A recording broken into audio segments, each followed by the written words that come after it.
আসসালামু আলাইকুম, শুভ সন্ধ্যা। হিটারে চা বানাচ্ছি।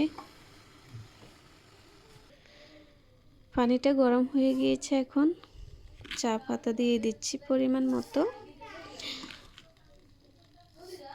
এখন ভালোভাবে জোশ করে তারপরে হিটারের সুইচটা আবারও বন্ধ করে দেব।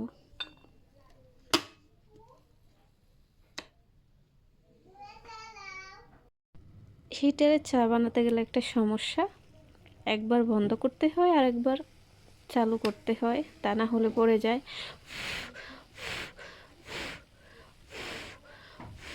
এই হলো ঝামেলা।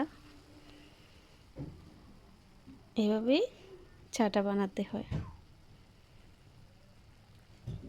একদম নিচে নেমে গেলে পানিগুলো আবারও সুইচটা চালু করব।